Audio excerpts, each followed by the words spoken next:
Matthew chapter 5 verse 31 and 32 says, "Furthermore it has been said, whoever divorces his wife, let him give her a certificate of divorce. But I say to you that whoever divorces his wife for any reason except sexual immorality causes her to commit adultery. And whoever marries a woman who is divorced commits adultery." In our culture today, many people, they see divorce as a positive solution to a troubled marriage. Divorce is not a solution, but actually it's an exchange of problems. One woman wrote after her divorce, "Our divorce has been the most painful, horrid, ulcer-producing, agonizing event you can imagine." And then she went on to write, "I wish I could put on this piece of paper for all the world to see. A picture of what divorce feels like. Maybe my picture would stop people before it's too late. Maybe my picture would stop people before it's too late." Actually, that's a reality. While we are undergoing the process of fights, separation, divorce, we seldom understand the problems and the repercussions of the problems that we are going to face. God declares in Malachi chapter 2 verse 16, he says, "I hate divorce." Why does he hate divorce? I hate divorce. One reason is that marriage is meant to be a special covenant between a man, a woman, and their God. It's a covenant. It's a special covenant between a man and a woman, between a man and a woman and their God. So when they make this agreement on that day, during the ceremony, they are making this covenant, this agreement, this vow in front of the Almighty God, in front of their partners. During my school days, I've heard my mother say, A, B, C, D, E, F, G. I'm not taking you to kindergarten. She used to say A for adaptability, B for beauty, C for character, D for dowry, E for education, F for family, G for God. I used this a lot of times during those days. I used to always wonder, oh my goodness, it's so interesting. According to me, the foremost thing in this whole A, B, C, D, E, F, G is, I'm not saying adaptability is not necessary, beauty is not necessary, character is not necessary. Of course, I do not agree. Dowry, education is not necessary. I don't say that. I don't even say that we should look at the partner who we are looking for, a partner who can raise a family, who can run a family life. But my foremost thing is the alphabet that stands at the last. That is G, God, G-O-D. Our faith in God is very important. Both partners must know God. The number one reason why many families collapse, I am not talking about the so-called believer. I'm talking about the genuine believer. If both partners, if they know God, the entire story is different. If one is a believer, I would tell you, I would recommend you, I would urge you, never make the mistake of marrying an unbeliever. Are you clear about that? Never make the mistake of marrying an unbeliever. I've heard a lot of people say, oh, you know what? I'm a believer. I'm a very strong believer. I can bring my partner to the Lord. The Bible does not recommend you that. The reason is, it is not about you bringing the partner to the Lord. Your entire life is in a process or a journey where you're trying to bring your partner to the Lord. Whereas, if both the partners, they know the Lord, it is like Apostle Paul saying, we are more than conquerors in Christ Jesus. Our journey begins after the conquered line. You are not wasting or spending or investing your entire life in bringing your partner to the Lord. And most often, what happens is, the unbelieving partner will have an upper hand. And ultimately, the other person is also dragged into the world. So let me quote what Apostle Paul wrote to the church at Corinth. Let's turn to 2 Corinthians chapter 6, verse 14 to 18. Do not be unequally yoked together with unbelievers. do not be unequally yoked together with unbelievers. I hope you got this very clear. Do not be unequally yoked together with unbelievers. Then Paul brings out something. For what fellowship has righteousness with lawlessness? And what communion has light with darkness? And what accord has Christ with Belial? Or what part has a believer with an unbeliever? And what agreement has the temple of God with idols? For you are the temple of the living God. Hope you got this clear. Let's look at this way. You are the temple of the living God. So you carry the Holy Spirit. And what happens is, when you get married, you're getting married with a spirit. I hope you got this. You are a spirit. You have a soul. You live in a body.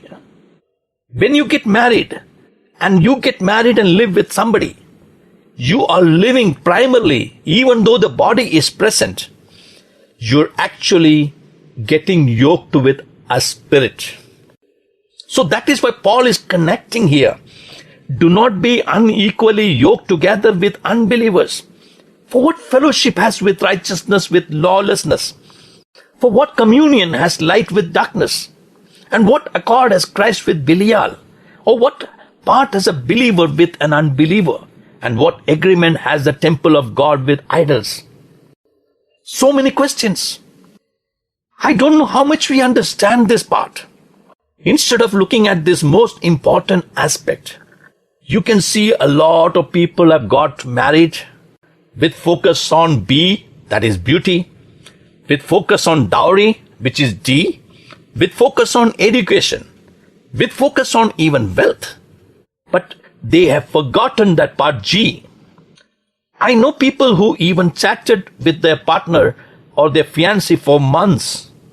And after the marriage, they realized that the partner doesn't have a connection with God properly. And one of the parents said like this to me, she doesn't have enough faith. Avakku vishwasam korava. When you love the Lord your God with all your heart, you will love your partner too. So my question to everyone is, when you're looking for a life partner, or when you're looking for a life partner for your children, are you putting G on the topmost list? Faith is the most important factor for a marriage life, or a married life, for the decision of a marriage. When you purchase a product, I'm sure you know about it. Most vendors have return policy for their products. Some vendors give 14 days, some give 1 month, some even give 90 days. So people purchase a product and return them without any problem, without any commitment. And because of this return policy, many people have developed an attitude that they can purchase anything they want and they can return also. So the tendency of purchasers have changed tremendously over the years. We return items even when the product is good. Why? Because we can return that. Maybe we can take another product. Unfortunately, and sadly, this is what happens even in the case of a marriage.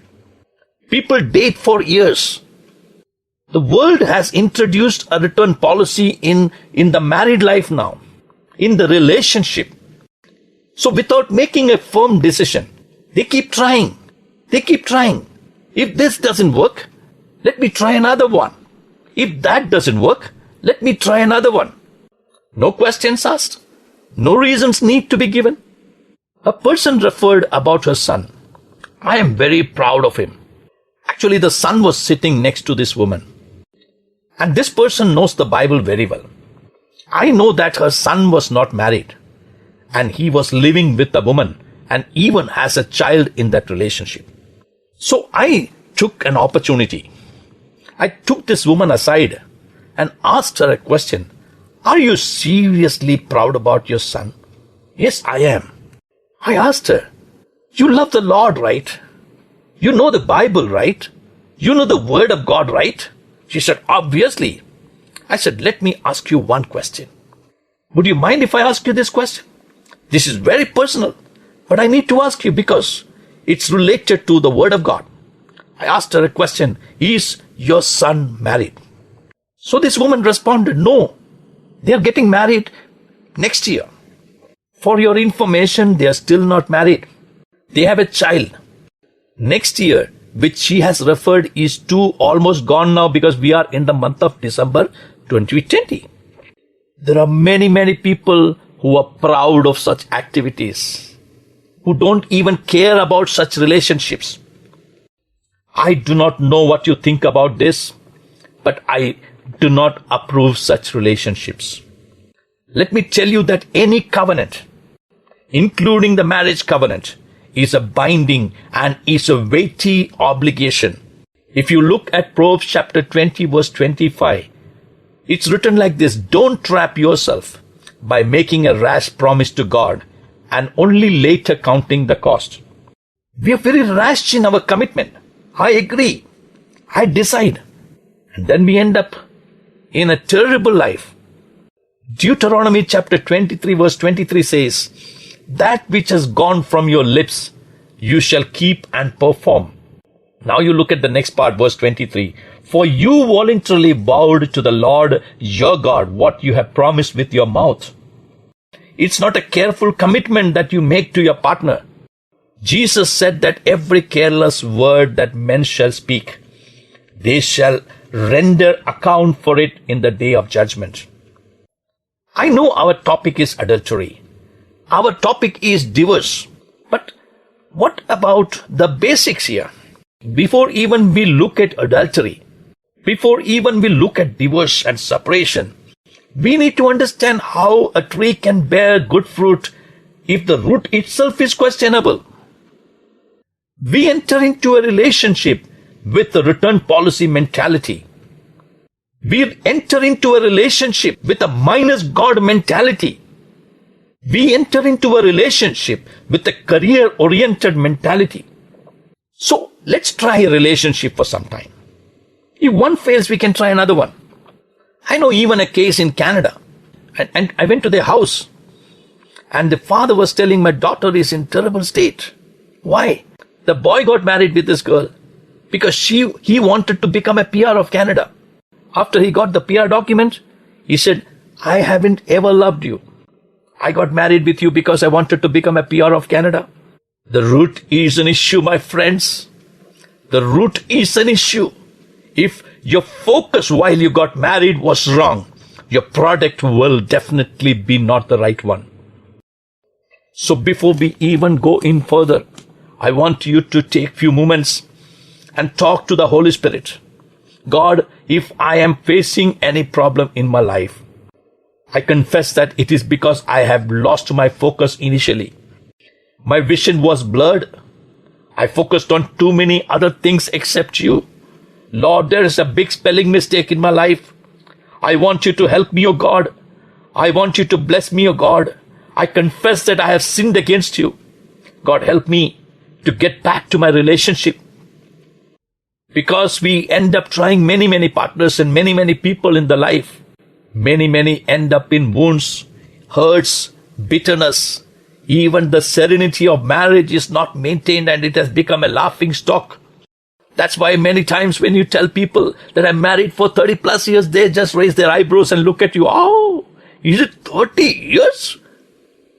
My friends, let us ask the Holy Spirit to renew our mind. Marriage is the first institution ordained by God. Marriage came before the law came. Marriage came before civilization came. Marriage came before even the government was formed in this world. Marriage even came before a system of worship was brought out. Marriage came even before a church was formed. It is the primary institution of God. If that is the case, let me ask a very blunt question. If everything has happened after the institution that God has ordained in the Garden of Eden, by way of marriage, one man and woman, if that was the initial one, how could the government change the pattern of God? The seniority is God's seniority. The ordination has taken place in the Garden of Eden. It has happened before any law came in, any civilization came in, any government came in, any system came in this world. If that is so, I firmly believe as the servant of the Most High God, every other law cannot supersede the law of the Lord Almighty God. God looks at marriage in a totally different way, not the way the world looks at. Matthew chapter 19 verse 6 says, "So then they are no longer two but one flesh. Therefore what God has joined together, let not man separate." A man and wife are inadequate, incomplete without one another. Together they make wonderful music. We can see the synchronization of music. I don't know how many of you know there are people who take the music and even make somebody sing from different locations and put it all in a editing software and mixer and bring the songs beautifully. Let me ask you, if I get all the tracks together of somebody singing from India, somebody singing from Germany, somebody singing from United States of America, I bring them all together with the music, with a little knowledge of mine. Can I sing it the way somebody has sung it so professionally? Why did I bring this point? It's because marriage, when two people are together, man and a wife, they are adequate, they are complete, and they make wonderful music. But when there is a syncing issue, I tell you something, the whole music becomes different. It's out of tune, out of chords. One sing in one tone, the other sing in another tone, and the world is really getting into a trouble. And the family next to you, the neighbors of yours is getting into problems because there's so much of sound, so much of unsynchronized voices. And then we Christians would see and sing, "Let it be a sweet, sweet sound in your ear." I tell you something, that song goes like this: "I love you, Lord. I love you, Lord."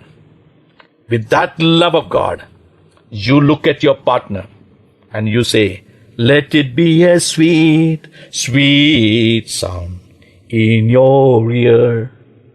That's marriage. One flesh. Don't think that marriage is some sort of a penalty. We talk about marriage and some say, "Oh, that's a monotonous marriage." They think of holy wedlock as a deadlock, my friend. But God's plans are for your good and for your welfare. God loves you, my friends. Psalmist said in Psalm 84 verse 11, "For the Lord God is a sun and shield. The Lord will give grace and glory. No good thing will he withhold from those who walk uprightly." Maybe your journey, how you began, might have gone wrong. But I sternly and I firmly believe that God can bring a change in your life. Do you see that the voice inside your house between two voices are not synchronizing well? Come on, go into a mixing software. Hallelujah. That is the blood of Jesus Christ. Commit yourself to the Lord. Don't try to change your partner. Change yourself. I know one lady who called me few years ago. She called me for immigration. And in a conversation, she told, "Can I go to Canada alone?" I asked her, "I understand you're married." She said, "Yeah, I'm married, but I don't want to go with my partner." I said, "Why? He is not interested?" "No, I am not interested in taking him." As I talked to her, I came to know that she is a Christian. I told her, "Why? Why can't you take him? He doesn't like me." I asked, "Do you love him?" I told her, as a matter of policy, I don't want to discuss anymore because this is a sensitive issue. So what I'm going to do, can I send you some medicines? She said, "What medicine? Do you want my address?" In 2016 March, I sent her my audio messages, the entire audio messages that I preached on the epistle of James that time. Probably it was around 30 to 35, 40 messages I would have preached by that time. I sent her the Google link and I said, "Please listen to that voice, that message, and keep writing to me what you think about. Give the feedback on the message that you are hearing." I told her, "Don't write to me about your problems." It began in March 2016. By October 2016, she wrote a message to me saying that I never thought my life would change like this. I never thought my life would change like this. What I'm trying to summarize here and conclude here is, my friends, many times we are throwing mud at the partner. We are finding fault with the partner. But many times we don't understand the problem is not in the partner. The problem is with you and me. Spot your problem. That will make a lot of difference. That will bless you. Before we discuss about the divorce, it was important for us to know where things went wrong. When you go to a physician, most often when the physician prescribes the medicine, the physician will tell you what you should do to avoid the problems from recurring it. If that is so, I firmly believe, let's go to the physician while he gives the prescription through the word of God. Let's also ask him, how can we avoid the problems from recurring? Can I remarry? Can I divorce so that I can start a new life? Oh, no. I will never recommend, my friends. Change the route. Let the journey go on. Let God be the controller of your life. Let God bless you as you keep meditating this word. And I pray in the name of Jesus Christ that I am prophesying and I'm proclaiming the word upon everyone who is listening to this message. And I pray that you will see a difference in the days to come. However, your family life is in disaster and you think there is no hope in your family life, even if there is a divorce paper being prepared, even if there is a separation notice being sent, I believe in the name of Jesus that this separation and this divorce will be turned away in the name of Jesus, and you will get back to the partner in the name of Jesus. I don't want to preach a message that has no relevance to your future. I don't want to be academic in my message, but I want to bring the word with a power and demonstration. So I want to ask you, are you going through a problem? I firmly believe you're going to see a change, because this message is preached with the anointing of the Holy Spirit. And when it is preached with the anointing of the Holy Spirit, it will vanish, it will take away, it will wipe away every principalities and every plans of the enemy. And you will see the restoration of everything that the enemy has stolen from your life. Whatever he has stolen, I firmly believe, take it from me. We are going to meditate this word and we are going to see the victory. I want all the divorcees, all the separated people to listen to this message and take it as a challenge. This is the word, and God will bring changes. Father, I pray that what we have prayed, what we have preached, is being covered with the blood of Jesus. Let this message touch the life of people, because this is a very important topic. Many families are destroyed. Many children are going astray. Many people are going into murder, rapes and whatnot. God, the root of all this is, because the root itself is wrong, is in a wrong way. God, we pray, so that they can bear fruit, may they look up to the root, that is Jesus Christ. Thank you and praise you, Master, for answering our prayers. In Jesus' precious name we pray. Amen.